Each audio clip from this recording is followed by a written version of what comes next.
जब तक तुम सभ्यता और संस्कृति और नियम और मर्यादा और संप्रदाय में जी रहे हो, याद रखना अभी तुम जन्मे नहीं, जन्मे हम नहीं, अभी गर्भों में जीते हम, सब संदर्भों में जीते। तुम्हारे वास्तविक जीवन की शुरुआत तब है जब तुम सारे संदर्भ छोड़ दो, हिंदू के, मुसलमान के, ईसाई के, जैन के, बौद्ध के। जब तुम बाहर से सारे नियम लेने बंद कर दो और तुम घोषणा कर दो कि अब भीतर से जीऊंगा और जो भी परिणाम होंगे स्वीकार करूंगा, अब मैं अपने ढंग से जीऊंगा, अब मैं अपनी निजता को अंगीकार करता हूं, जो मुझे सुखद, प्रीतिकर, सत्यकर लगेगा वैसा जीऊंगा। दुनिया क्या कहती है इसकी मुझे फिक्र नहीं, दुनिया का कोई ठेका नहीं। दुनिया की बात उतने ही दूर तक माननी उचित है जितने दूर तक दुनिया के साथ चलने में सुविधा रहती है, उससे ज्यादा मानने की कोई जरूरत नहीं। जैसे सड़क पे नियम है कि बाएं चलो, इतना मानना जरूरी है, क्योंकि तुम दाएं चलने लगो तो उपद्रव होगा, तुम ही टकरा जाओगे किसी कार से।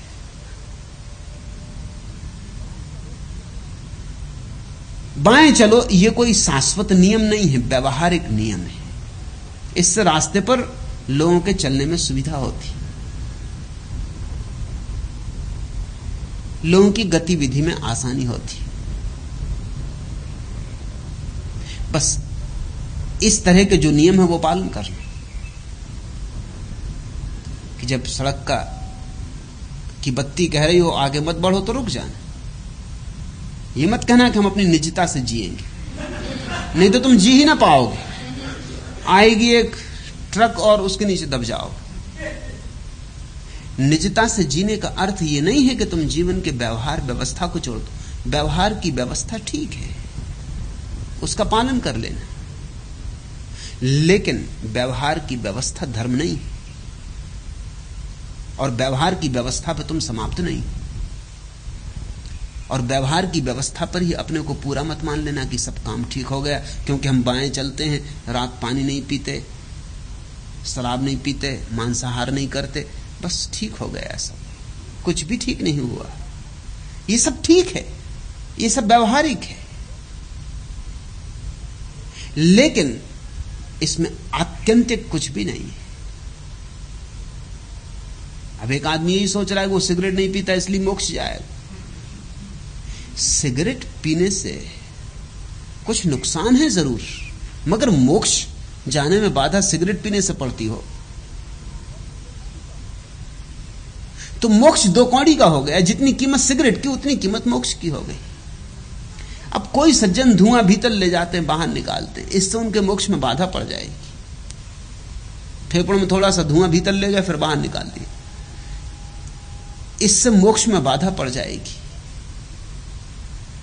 मैं ये नहीं कह रहा हूं कि तुम धुआं ले जाओ और निकालो, मैं ये कहना चाहता हूं कि धुएं का ले जाना और निकालना पाप नहीं है, सिर्फ मूढ़ता है। इससे तुम नरक नहीं जाओगे और ना निकालने से तुम स्वर्ग नहीं जाओगे, लेकिन तुम मूढ़ हो, इतना पक्का है। पापी तुम्हें नहीं कहता, सिर्फ बुद्धिहीन कहता हूं, क्योंकि शुद्ध हवा ले जाने का मौका छोड़ रहे हो, गंदा धुआं फेफड़ों में भर रहे हो,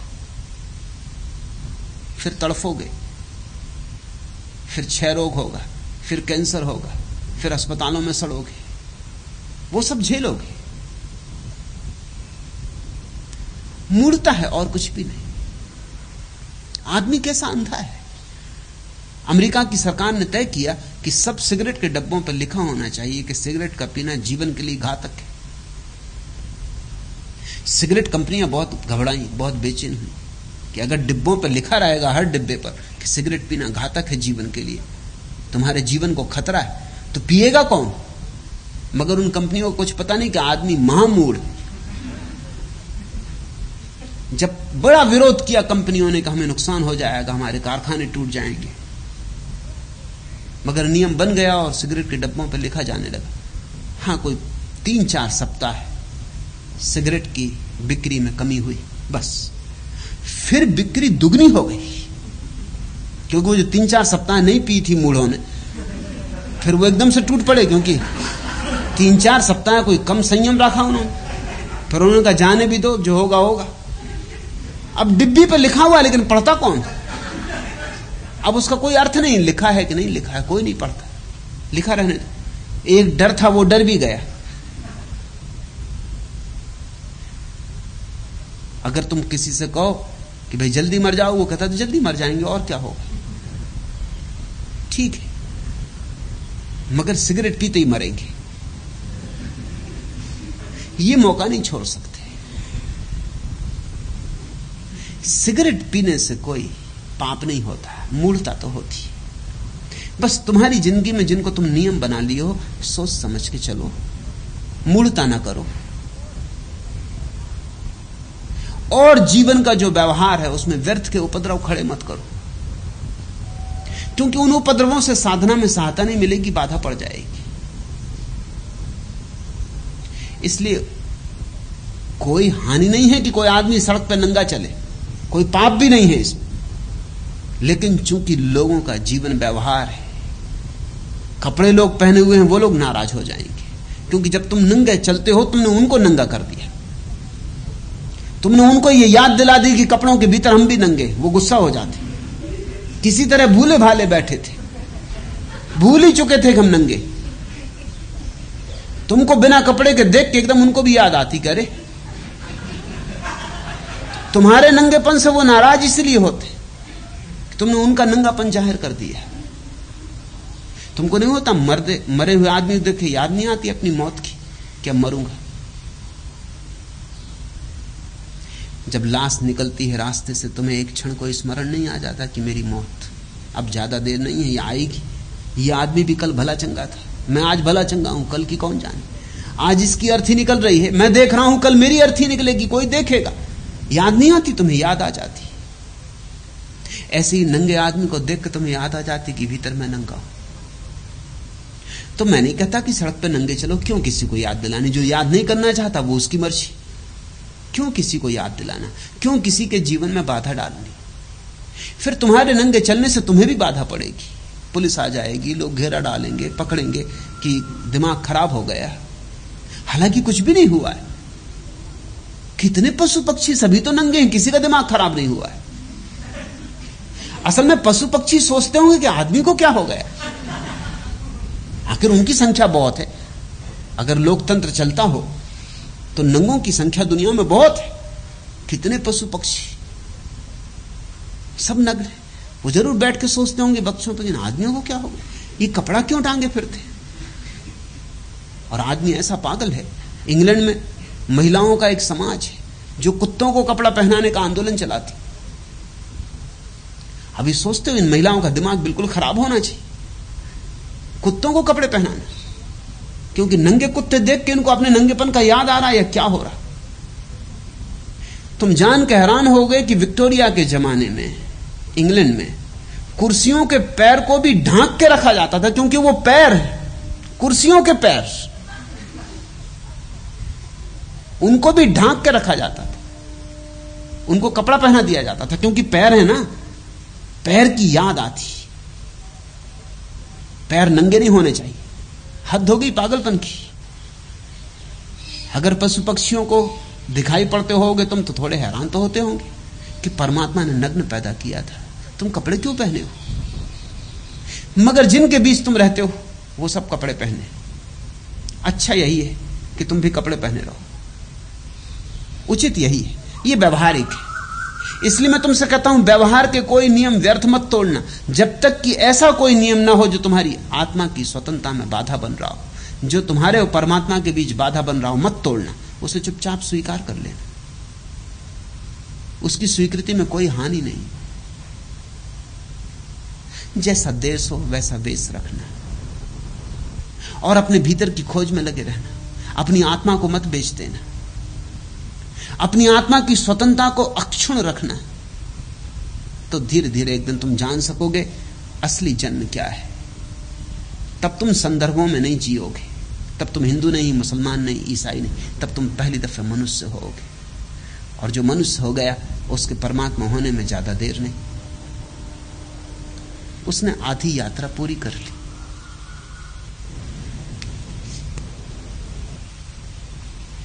यह तहजीबे जर अफसां दागदारे खून आदम है, यह खून आसामिये सरमाया कज्जाकी से क्या कम है। अब इस लानत को दुनिया से मिटा देने का वक्त आया है। रोशन कस्त्र दौलत में चिरागे सर खुशी अब तक, खफा है झोंपड़ों से जिंदगी की रोशनी अब तक। अंधेरे में नई समय जला देने का वक्त आया। तमद्दुन खुद फरेबी और सियासत तंग दामानी बहुत गमनाक है। कासान ए आदम की वीरानी, अब इस उजड़े हुए घर को बसा देने का वक्त आया। यह तूफान हसद, यह साजिशे बुग़्ज़ो रिया कब तक, यह नफरत आह जंजीरे दरे खुल के खदा कब तक, यह नफरत आह जंजीरे दरे खल के खुदा कब तक। हर एक दर पर मोहब्बत की सदा देने का वक्त आया। एक समय आ गया जब आदमी क्षुद्र सीमाओं के पार उठे। अब इस लानत को दुनिया से मिटा देने का वक्त आया। समय आ गया है जब हम क्षुद्र व्यवहारिकताओं को ही धर्म ना समझ लें, अंतस की ज्योति को धर्म समझे। अंधेरे में नई समय जला देने का वक्त आया। अब समय आ गया है कि हम आदमी को होश से बिना न जीने दें, क्योंकि होश नहीं तो आदमी नहीं, होश नहीं तो तुम खाली घर हो, घर का कोई मालिक नहीं। अब इस उजड़े हुए घर को बसा देने का वक्त आया। अब समय आ गया है कि हम बहुत जी लिए घृणा, वैमनस्य, ईर्षा, द्वेष के आधार पर।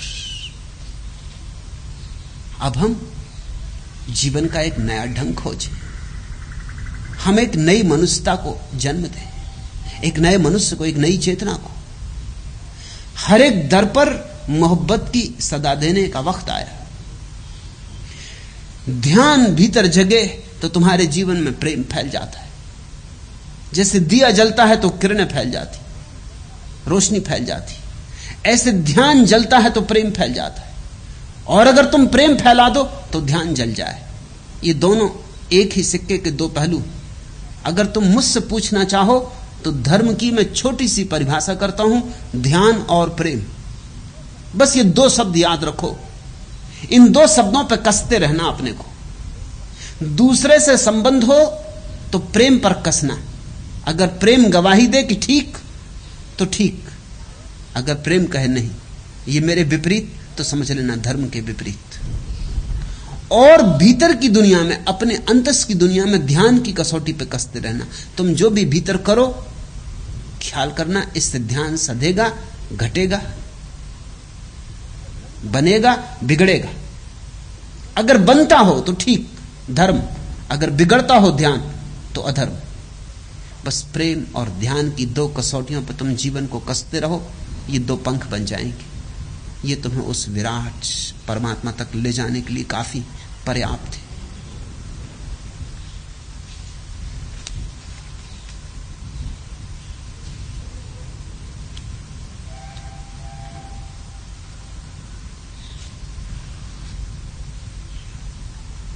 आखिरी प्रश्न,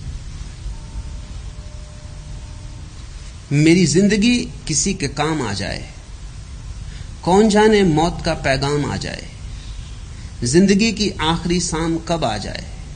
ऐसे मौके पर तलाश करता हूं मैं भगवान कि मेरी जिंदगी किसी के काम आ जाए। प्रदीप,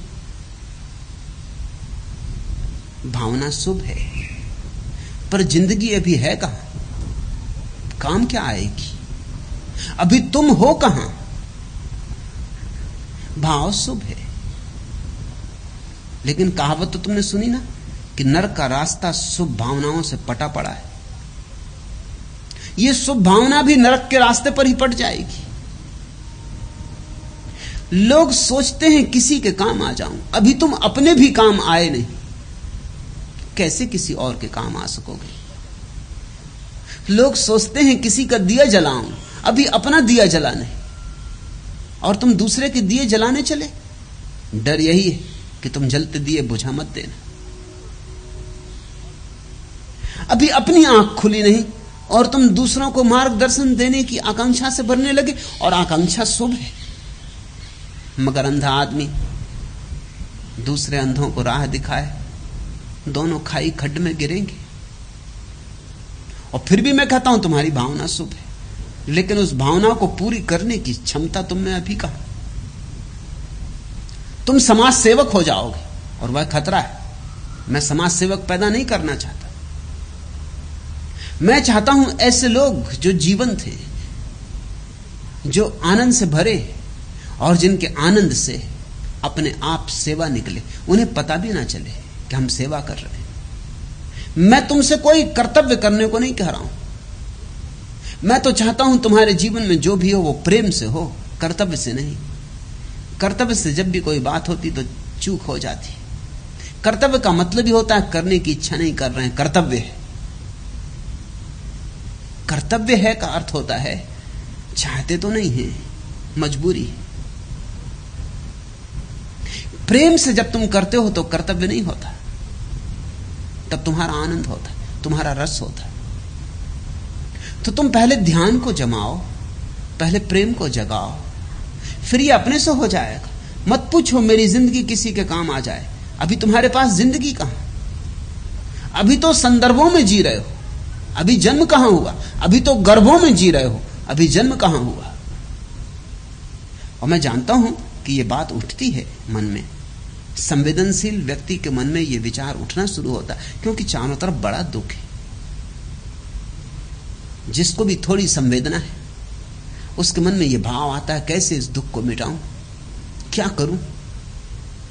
लेकिन दुनिया में कितने लोग आ चुके और दुख को नहीं मिटा पाए, यह भी ख्याल रखना।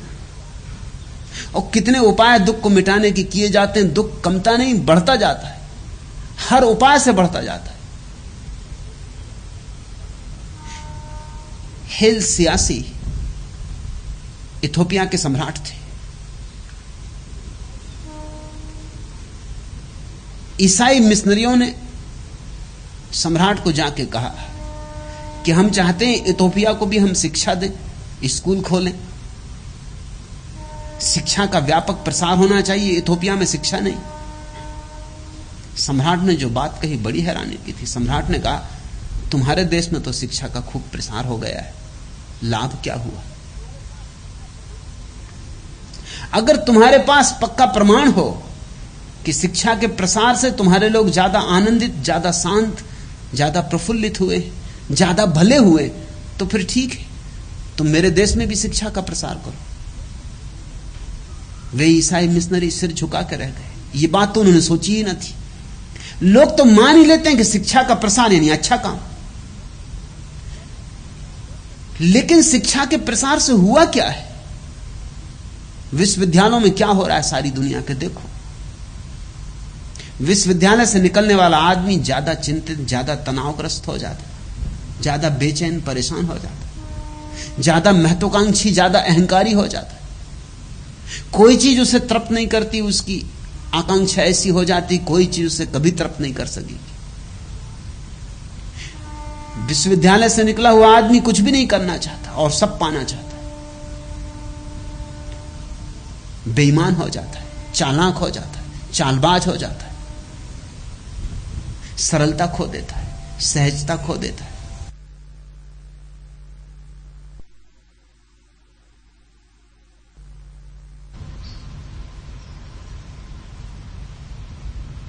सम्राट हेल सियासी की बात में मूल्य है कि जरूर करो, मगर तुम्हारे देश में जहां शिक्षा खूब व्यापक हो गई, लाभ क्या है? जहां जितनी शिक्षा है वहां उतना पागलपन हो रहा है, जहां जितनी शिक्षा है वहां उतनी हत्या, उतनी चोरी, उतनी बेईमानी। जहां जितनी शिक्षा है उतना अनाचार, उतना व्यभिचार। तो जरूर शिक्षा फैलाओ अगर तुम ये प्रमाण दे सकते हो कि शिक्षा से कुछ लाभ हुआ है। अब जरा सोचो, जिन लोगों ने शिक्षा फैलाने के लिए अपने जीवन चढ़ा दिए, हजारों लोगों ने अपने जीवन लगा दिए शिक्षा के प्रसार में, उन विचारों का क्या हुआ? उनकी आकांक्षाओं का क्या हुआ? लाभ तो कुछ हुआ नहीं, हानि हो गई। ऐसे विचारक भी हैं दुनिया में आप, जैसे डीएच लॉरेंस। डीएच लॉरेंस ने कहा कि अगर मनुष्य को बचाना हो तो 100 साल के लिए सारे विश्वविद्यालय बंद कर दो, 100 साल के लिए भूल ही जाओ शिक्षा को, सब पुस्तकालय जला दो और सारे विश्वविद्यालय बंद कर दो, और 100 साल आदमी को छोड़ दो, बिल्कुल अशिक्षित हो जाने दो, तो शायद आदमी बच सके। शायद ऐसा हम कर ना पाए, शायद इलाज ऐसा है कि हम हिम्मत ना जुड़ा पाए, मगर लगता है कि अगर कर पाए तो लाभ तो हो, हानि ना हो।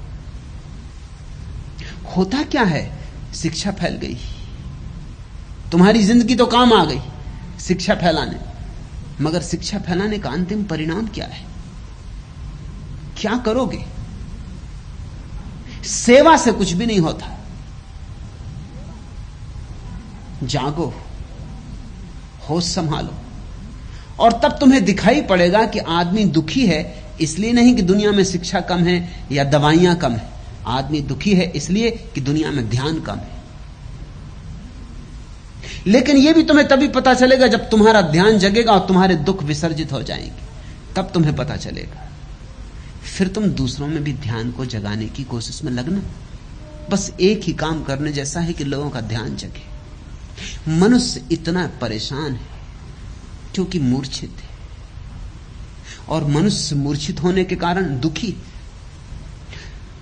ख्याल करना, दुख का और कोई कारण नहीं है, सब कारण टटोल लिए गए।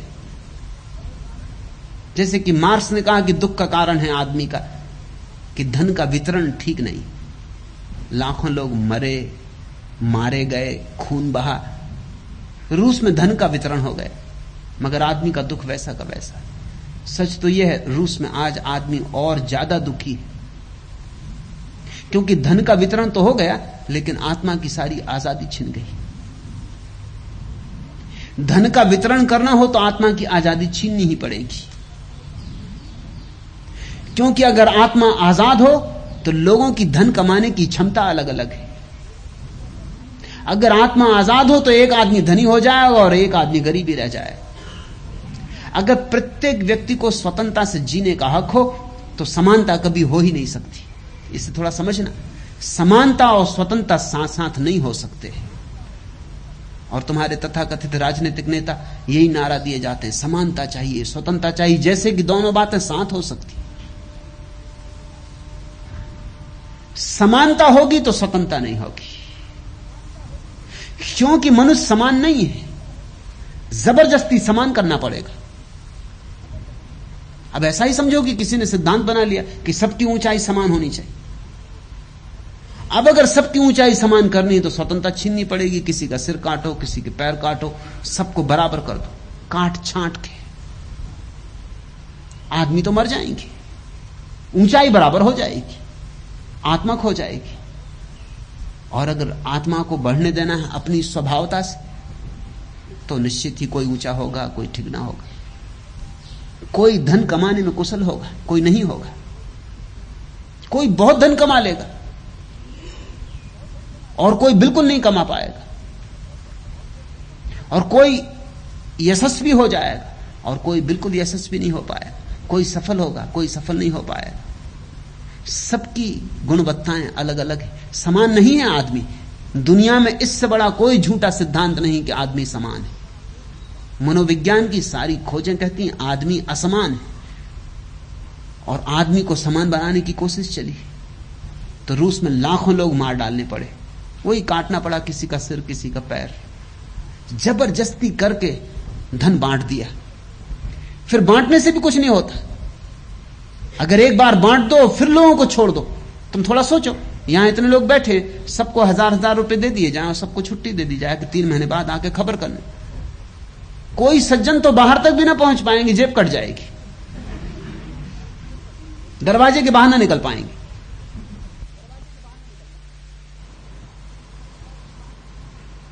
कोई 1000 तो गंवा ही देंगे और उनके पास जो था वो भी उनके साथ चला जाए। कोई 1000 के 10,000 बना लाएगा। एक सम्राट मरने के करीब हुआ तो उसने अपने बेटों को, 3 बेटे थे, बुलाया और उनको एक एक थैली भर के फूलों के बीज दे दिए और कहा कि मैं यात्रा पर जा रहा हूं, तीर्थ यात्रा, मैं लौटूं तब मैं ये बीज वापस चाहता हूं। और इन्हीं बीजों में निहित है सब कुछ। सोच समझ के इन बीजों को संभालना, क्योंकि जो इसमें जीतेगा वही साम्राज्य का मालिक हो जाए। बड़ा विचार किया तीनों ने। पहले ने सोचा कि ये तो झंझट की बात है, बीज घर में रखे, चूहा खा जाए, चोरी हो जाए, क्या भरोसा बीज को बचाने, सड़ जाए। और बाप कहे कि हमने सड़े बीज नहीं दिए थे, ये तो सड़ गए। पर पता नहीं बाप कब तक लौटे, साल लगे, 2 साल लगे। पुराने जमाने की कहानी, तीर्थ यात्रा पर गया आदमी, वर्षों लग जाते थे, कितनी देर लगेगी। उसने सोचा, होशियार आदमी था, उसने कहा बाजार में बेच दो, रुपया अपने पास रखो, जब बाप आएगा जल्दी से जाकर बाजार से दूसरे बीज खरीद कर रख देंगे, क्या पहचान पाएगा। बीज बीज बीज जैसे, सब बीज एक जैसे। यही कि ये फूलों के बीज खरीद लाऊंगा। जाके बेच आया, निश्चिंत हो गया, रुपए तिजोरी में डाल के ताला लगा दिया। दूसरे भाई ने सोचा कि अगर बेचूं जैसा एक भाई ने किया है तो बाप कहीं ये ना कहे कि ये तो वही बीज नहीं, पता तो चली जाएगा।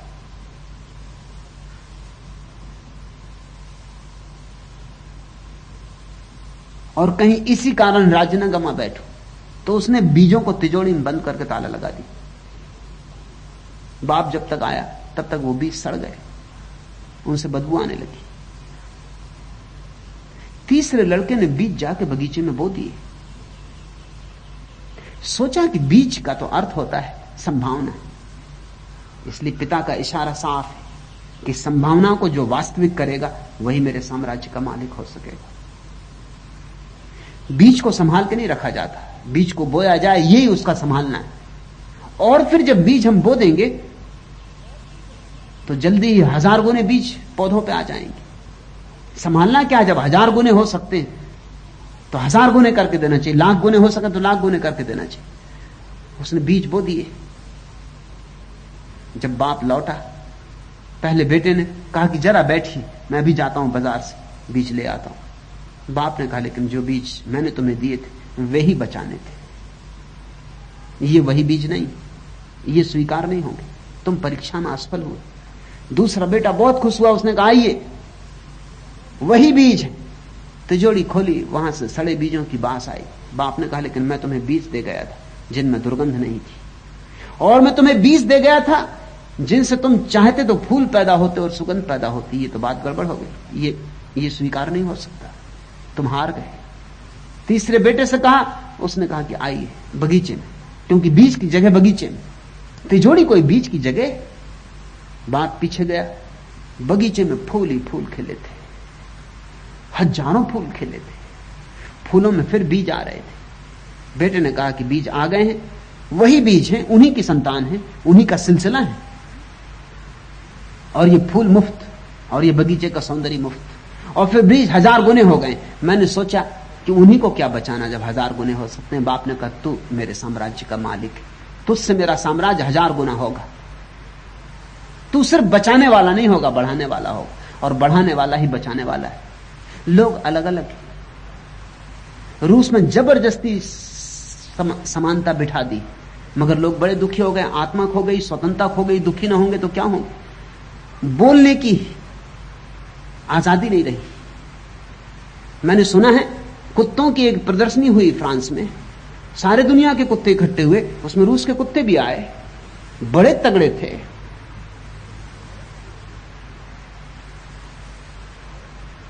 फ्रांसीसी कुत्तों ने पूछा कि रूस में सब मजा, तो उनका बहुत मजा है, सब खाने की सुविधा है, आदमी को जो ना मिले वो हमें मिलता है, बड़ा मजा है, मगर हम जाना नहीं चाहते वापस।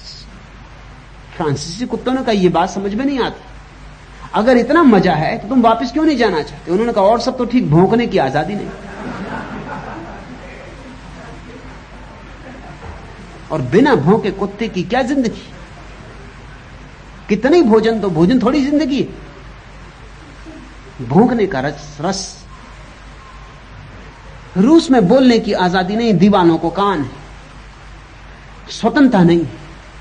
लोग प्रार्थना करते हैं अपने तलघरों में छिपके, प्रार्थना तलघरों में छिपके, बाइबल पढ़ते हैं चोरी से कि किसी को पता ना चल जाए, जीसस का नाम लेते हैं डरते हुए कि कोई सुन ना ले, पति को अपनी पत्नी से डर है क्योंकि पत्नी कौन जाने खबर कर दे, या किसी गुस्से के क्षण में चली जाए पुलिस दफ्तर में खबर कराए, अपने बेटे से बाप डरता है कि पता नहीं स्कूल में किसी को कह दे।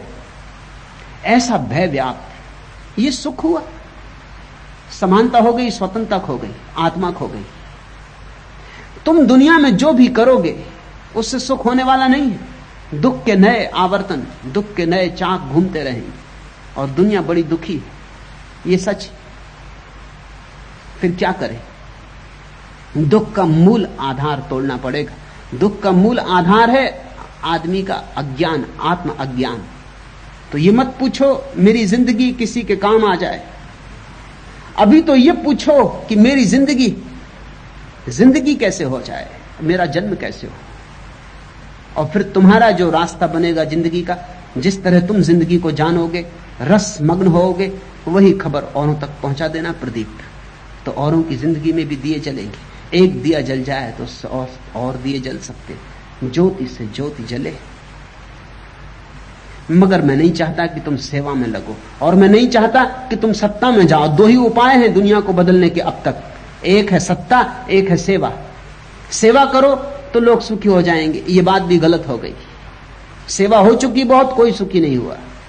दूसरा उपाय है सत्ता में चले जाओ, जबरदस्ती लोगों को सुखी कर दो। लेकिन कोई जबरदस्ती किसी को सुखी कर सकता है? लोग सुखी हो नहीं सकते क्योंकि उनके भीतर दुख के कारण मौजूद है, दुख के बीज मौजूद है, दुख के आधार मौजूद है। उनके दुख के बीज दग्ध होने चाहिए। वे बीज ध्यान में ही दग्ध होते हैं। ध्यान में बीज दग्ध हो जाएं तो प्रेम का प्रकाश पैदा होता है, और प्रेम आनंद है। ध्यान और प्रेम का जहां मिलन होता है वहीं परमात्मा की अनुभूति, और वही अनुभूति सच्चिदानंद है। उसी रस को तलाशो, दूसरे की अभी फिक्र न करो प्रदीप, पहले अपनी चिंता कर लो। एक साधे सब सधे। आज इतना है।